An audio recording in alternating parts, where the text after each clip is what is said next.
მანდატურის სამსახური 2014 წლიდან შესაძლოა ბავშვთა დაცვის, მედიაციისა და ფსიქოლოგიურმა სამსახურმა ჩაანაცვლოს.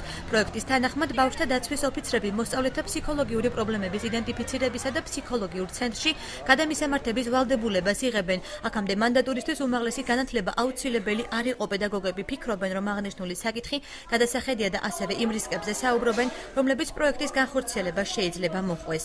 აქვთ თუ არა ამ პროექტის ავტორებს გათვალისწინებული ის საფრთხეები და რისკები, რომლებიც შეიძლება მოხდეს მშობლების მხრიდან. ეს გახლავთ ის მომენტი, როდესაც მშობელმა შეიძლება უარი განაცხადოს ბავშვის ქცევისთან დაკავშირებულ კვლევაზე. მაგალითად თქვას, რომ ასე მის შვილს არ სჭირდება ფსიქოლოგი, ფსიქიატრი და ასე შემდეგ. აუცილებლად უნდა იყვნენ უმაღლეს განათლების სპეციალისტები. გასულ წლებში გვახსოვს, რომ მანდატურები იყვნენ სრულიად საშუალო სკოლა დამთავრებული. აღნიშნულ პროექტთან დაკავშირებით უნდა ჩაერთონ მოქმედი დირექტორები, პედაგოგები და გაითვალისწინონ უნდა მათი აზრი და შენიშვნები. პროექტზე ფსიქოლოგიური ცენტრის ხელმძღვანელი ლევან ზარდალიშვილი მუშაობს. მისი ინფორმაციით, კანონპროექტი უმაღლესი განათლების ქონას არ ითვალისწინებს, თუმცა დიპლომირებულ პირებს უპირატესობა მიენიჭებათ. ბავშვთა დაცვის ოფიცრების წამახალისებლად პროექტი კარიერული ზრდის საშუალებასაც იძლევა. ყველაზე მთავარი ვალდებულება ეს გახლავთ იდენტიფიკაცია.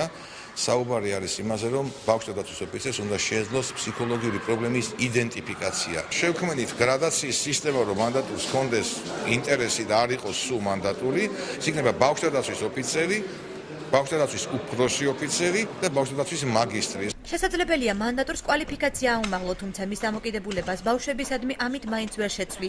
ასე აფასებს პროექტს ფსიქოლოგი შორენა დოლიძე. მისი აზრით, მანდატური, რომელიც შესაბამის კვალიფიკაციას არ ფლობს, ვალდებულებას თავს ვერ გაართმევს. უმაღლესი პედაგოგიური განათლება ან უბრალოდ უმაღლესი განათლება არ აქვს პირს და ის უტარებს ვინმე, თქვათ იგივე მოზარდს ამ შემთხვევაში რაიმე გვარ კვლევას.